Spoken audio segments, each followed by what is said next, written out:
Hey, what's up, Fear of the Walking Dead fans? This is the Campfire Crew here. We're going to be talking about Fear of the Walking Dead, Season 3, Episode 6. We got a few main points. It looks like we have, five main points we're going to talk about tonight. Nate, do you want to go ahead and get this bad boy kicked off? Pretty good episode tonight, by the way. Yeah, it's a pretty good episode. It's episode, let me think, I believe it's 6 of season 3. Looks like we're going to have a 2-episode finale next week, which is going to be pretty good. Definitely looking really good.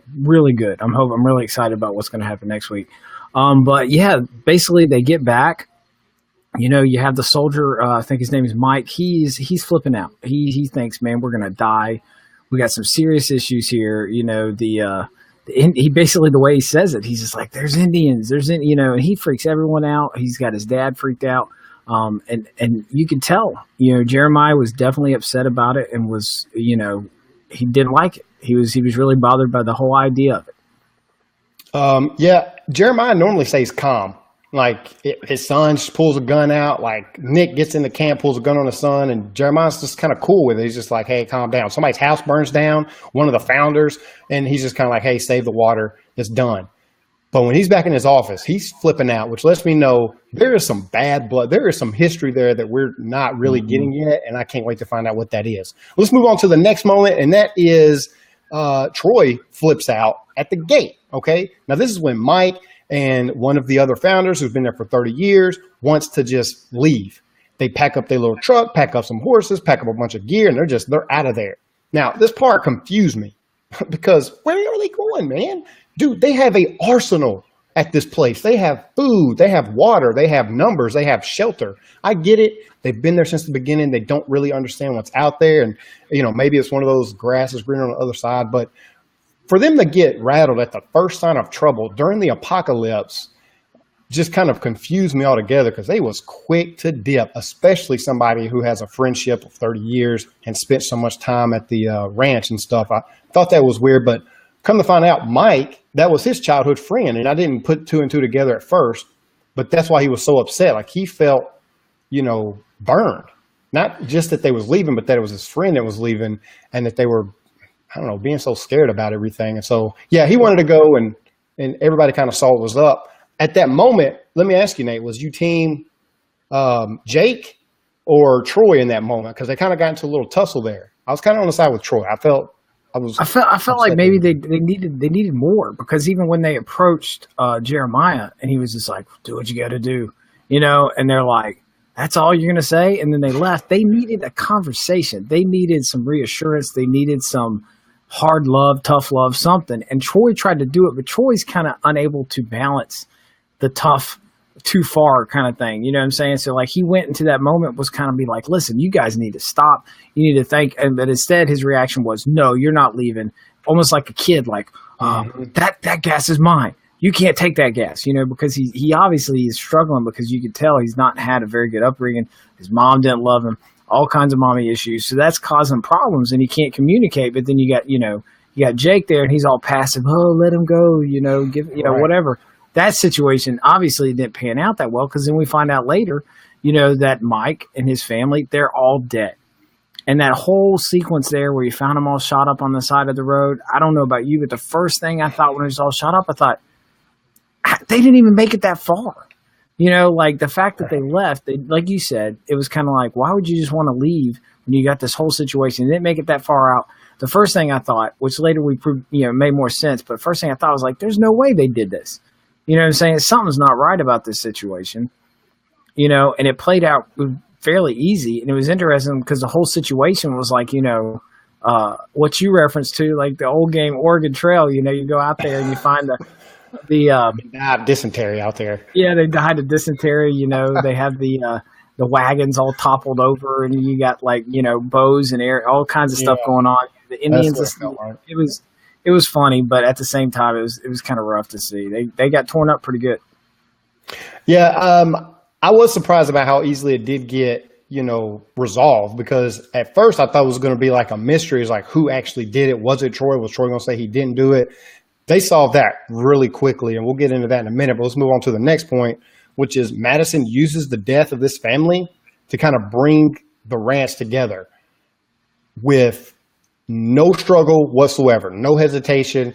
Whatever Madison decides that she's going to do in her mind, she moves and she acts on it, and she does it with like conviction. You know, Nick was a little upset.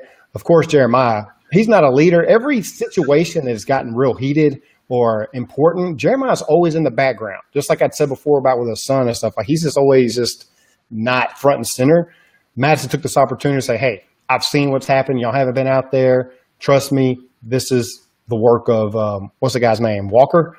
I think his name's Walker, which always confuses me because when they say I think keep thinking like Walker, Texas Ranger or something. Like Chuck Norris is going to jump out. Instead of like a Walker, like a zombie, because they say Walker, and I automatically revert back to infected because it's infected in this one. Yeah, but yeah, she did it. Nick was upset about it and was just confused, like, man, how could you just lie like that? And she brought it together. It was the right play. That's the thing. Like, it was the right thing. When he even said, if you'd have just told me, I'd have backed you. Like it was kind of there was almost a little bonding moment there where he was like, listen, I understand why you did it, and I would have supported you. I wish you would have just told me. So, I mean, maybe she's starting to say, maybe he can play this game with me too a little bit. Yeah. But overall, I mean, I think the one thing I thought was interesting too about it was just this fact that, which leads us into the last moment, which is the fact that you see Madison just pulling the strings. You know, this master puppeteer of the whole situation, because again, she uses that moment to bring everybody together. But then she mentions in Travis's name again, putting that connection together. Hey guys, we lost somebody too. You know what I'm saying? Putting her in, and then putting herself up there, because like even Jeremiah was like, he wants Jake to lead. Jake's kind of standoffish. Troy's crazy, but Jeremiah doesn't want to step up. And she's like, I'm going to bypass both of you guys. I'm going to put myself in that position.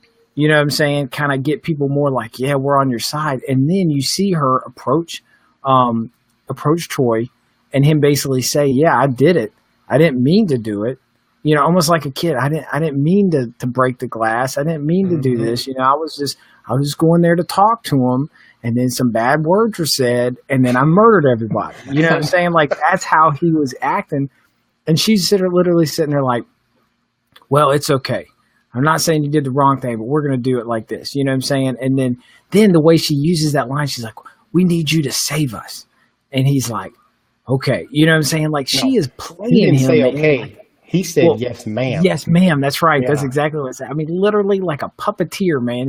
She's got her hand all the way up there and just doing the words for him, man. I mean, it's really good. I'm hoping it has a really good payoff, and I'm hoping it doesn't end necessarily next week. I hope this goes through the whole season. I'm really liking this. I hope it's continued build up, which they're actually kind of, you know, making us appreciate Troy, which I'm not surprised they are. I kind of assumed that they would do that anyway. But like I said, a good episode, not crazy action packed, but this was a good, necessary episode to put some puzzles together, some pieces. I mean, the characters, flesh them out a little bit more.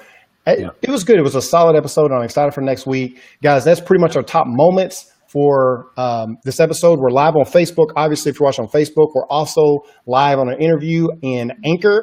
This is on Nate's channel. If y'all don't have Anchor, y'all need to go get it. It is an awesome app. And that is anchor.fm / at, what is it, Nate?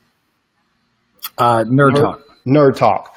And so this will also be over on Anchor. We're going to download this and put it on YouTube. And if you want a more extensive version of this, we're about to go live in our Facebook group and get into more details. This was kind of the highlights. We have some other things that we're going to talk about in our group. So if you're interested in that, let us know, and we can put you in our Facebook group. But anyway, guys, until next time, we're out.